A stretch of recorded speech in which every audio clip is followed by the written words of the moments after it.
اور یہ ہماری شادیوں کا ماحول بھائی بڑا خراب ہو چکا ہے. توجہ میری طرف رکھنی ہے. ہماری شادی بیاہوں کا ماحول بڑا خراب ہو چکا ہے. ماشاءاللہ اس سائڈ کے بندے کافی توجہ سے سن رہے ہیں. اللہ تعالیٰ آپ کو سلامت رکھے. ماشاءاللہ یہ بھی سن رہے ہیں. تو ہماری شادی بیاہوں کا جو ماحول ہے نا بھائی بڑا خراب ہو گیا ہے. یہ ایک رسم ہے ہمارے درمیان. یہ جو یہودیوں نے نصرانیوں نے یہ جب ایجاد کی تھی اور اس کو پروان چڑھا رہے ہیں آج کے مسلمان. یہ جب شادی اور بیاہ ہوتا ہے یہ خیر ماشاءاللہ یہاں پر تو میں نے یہ ماحول نہیں دیکھا. اللہ کرے ایسا ہی ہو اور اللہ تعالیٰ سب کو ایسے توفیق دے کہ شادی بیاہوں کے موقع پر اس طرح کی تقریبات رکھی جائیں. تو عموماً کیا ہوتا ہے کہ جب شادی ہوتی ہے تو نوجوان لڑکیوں کے ہاتھ میں نا پھول پکڑائے جاتے ہیں. ایسے ہے نا پکڑائے جاتے ہیں نا پھول کہ جب دولہا آئے گا تو اس کے اوپر پھول پھینکنے کا. ایسے ہوتا ہے نا. میں ناراض نہیں ہوں میری باتوں سے ساتھ ساتھ جواب دینا ہے. میرا مقصد صرف آپ لوگوں کی تربیت کرنا ہے. یہاں سے کچھ لے کر جائیں, بدلاؤ اپنے اندر پیدا کریں اور حقیقتوں کو سفر کریں. یہ چھوڑیں گے ادھر ادھر کی غلط رسومات. تو کیا ہوتا ہے جب دولہا داخل ہوتا ہے شادی ہال میں یا گھر میں تو نوجوان لڑکیوں کو ہاتھ میں پھول پکڑائے جاتے ہیں کہ جب دولہا آئے گا تو اس کے اوپر پھول پھینکنے کا. یہ میں آپ کو بتاؤں کہ یہ رسم کہاں سے شروع ہوئی تھی. یہ مسلمانوں کی رسم نہیں ہے. یہ کوئی سنت طریقہ نہیں ہے. اسلام میں اس کا کوئی وجود نہیں ہے. جب قادسیہ فتح ہوا تھا,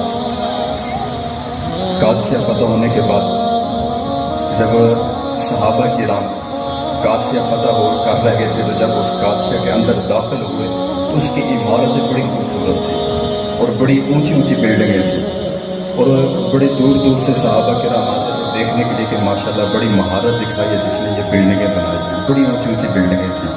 تو جب قادسیہ فتح ہوا تو اس کے بعد صحابہ کرام ذوق کے ساتھ دیکھنے آ رہے تھے بلڈنگوں کو. تو جتنے بھی یہودی تھے انہوں نے دیکھا کہ یار مسلمان فتح کر گئے ہمارا قادسیہ. تو اب ان کے جتنے بھی نوجوان ہیں جتنا فوجی ہیں ان میں سے اگر 2 سے 3 فوجی بھی اگر ہم نے اس سائڈ پہ لگا لیے تو ہم مسلمانوں کو دبا دیں گے. انہوں نے کیا چال چلی کہ اپنی خوبصورت عورتیں جو تھیں ان کو میک اپ کروایا سجا سوار کے جس طرح انہیں کرنا تھا جس طرح ان کا ماحول تھا انہوں نے ویسا کیا. اس کے کرنے کے بعد اپنی عورتوں کو گھروں کی چھتوں پہ چڑھا دیا. ان کو پتہ تھا کہ جتنا بھی مسلمان آ رہے ہیں وہ اس وجہ سے آ رہے ہیں کہ بلڈنگیں دیکھتے ہیں. وہ اوپر ضرور دیکھیں گے کہ بلڈنگیں بڑی خوبصورت ہیں. جب وہ اوپر دیکھیں گے آپ پھول پھینکوں گی ان کی توجہ آپ کی طرف ہوگی. 2 سے 3 بندے بھی اگر ہم نے اپنی طرف کر لی جو مانوس ہو گئے تمہاری طرف تو ہم مسلمانوں کو دبا دیں گے, ہمارا غلبہ ہو جائے گا. تو عورتوں نے ویسا کیا, پھول پھینکنا شروع کر دیے. تو صحابہ کرام کے جو سپہ سالار تھے انہوں نے جب قادسیہ کے اندر قدم رکھا, جب محل دیکھنے لگے بلڈنگیں دیکھنے لگے تو اوپر دیکھا کہ خوبصورت عورتیں چڑھی ہوئی تھیں, ہاتھوں میں پھول تھے, پھول پھینک رہی تھی. تو ان کو سمجھ آ گئی کہ یہ یہودیوں کی کوئی سازش ہے ہمارے خلاف. تو انہوں نے اپنے گھوڑے کے اوپر چڑھ کے پیچھے اپنے جتنا بھی سپہ سالار جتنا بھی آپ کے ساتھ فوجی دستہ تھا ان کی طرف منہ کر کے آپ کو یہ بیان کرنے لگے کہ میرے ساتھیوں اللہ رب العزت کا حکم ہے کہ جو مومن ہوتا ہے مومن اس کے لیے قرآن مجید بھی یہ حکم کرتا ہے اور اللہ رب العزت کا ارشاد بھی ہے کہ مومن پکا اور سچا وہ ہوتا ہے جو اپنی نظریں جھکا کر رکھے, اور وہی پکا مومن ہے جو اپنا سینہ اکڑا کے اپنی نظریں آسمان پر رکھے اس کے ایمان میں کمزوری ہے. پکا مومن وہ ہے جو اپنی نظریں زمین پر جھکا کر رکھے. تو لہٰذا آپ نے بھی کیا کرنا ہے, اپنی نظریں زمین پر جھکا کے رکھنی ہے. تو 2 سے 3 منٹ کا یہ خطبہ تھا ایک صحابی نے دیا. تو جتنا بھی پیچھے صحابہ کرام تھے سب نے اپنی گردنیں جھکا لی.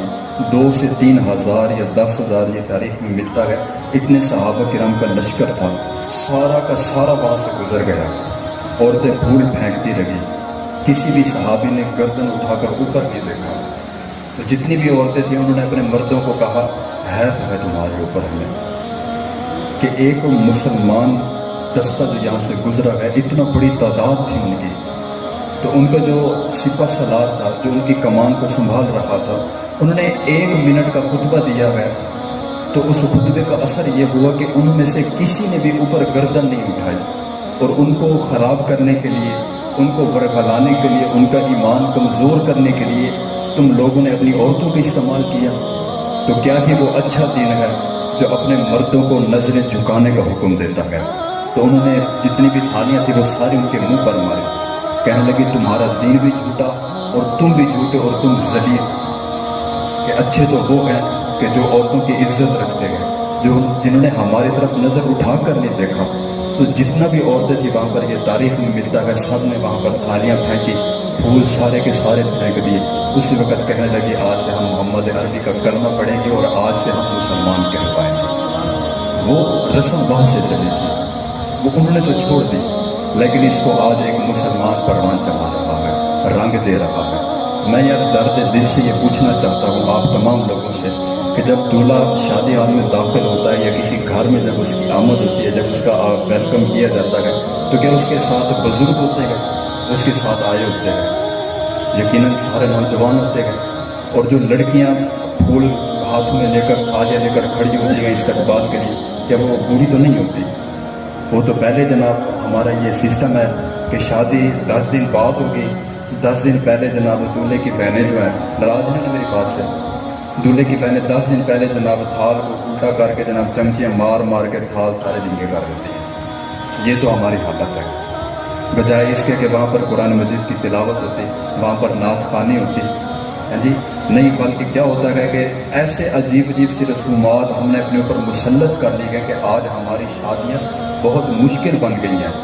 تو جب وہ لڑکیاں تھال اٹھا کر کھڑی ہوتی ہے، وہ تو 2-3 دن پہلے جناب پارلر سے زیارت کر کے آ رہی ہوتی ہے، وہ تو پارلر سے تیار ہو کے آتے ہیں، وہ ایسے تو نہیں نہ کھڑی ہوتی۔ تو ہم نے گناہ کی دعوت ہم نے دی نا، معاشرے کو خراب ہم نے کیا نا، شروعات ہم نے کی۔ اور پھر جو دولہے کے ساتھ بچے آتے ہیں نوجوان، پھر ماشاءاللہ وہ بھی الحمدللہ بڑے زبردست ہوتے ہیں کہ بچے ہنس رہے ہیں بیچ میں۔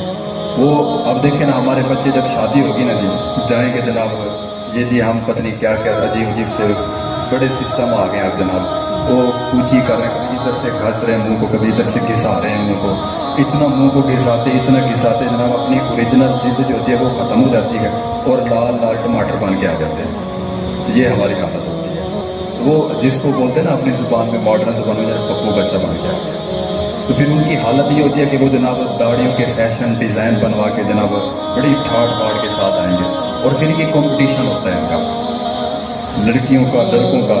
ناراضگی نے میری بات سے میں بار بار یہ آپ کو بات کر رہا ہوں، یہاں پر آپ نے تربیت لے کر جانی ہے اور کچھ سیکھ کے جانا ہے۔ تو یہ ان کا مقابلہ ہوتا ہے آپس میں، اور یہ ہماری شادیاں ہو رہی ہیں۔ شادی کن کی ہے، مقابلے کن کے ہو رہے ہیں، اور جناب وہاں پر پتہ نہیں ایک رشتے میں کتنے کتنے رشتے جڑ جاتے ہیں۔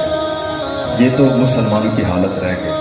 جب ہماری شادی جو سنت کے مطابق ہونا چاہیے، تو یہ کوئی سنت تھی، اس کو جب ہم سنت کے مطابق نہیں ادا کریں گے، جب ایک حضور پاک علیہ الصلوۃ والسلام کی سنت کو ادا کرنے کا طریقہ تھا، اگر وہ اس کے مطابق نہیں ہوگی تو پھر ہمارے گھر میں برکت کیسے ہوگی؟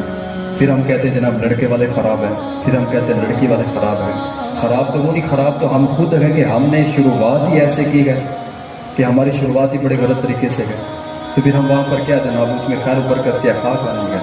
تو ان چیزوں سے بچنا چاہیے۔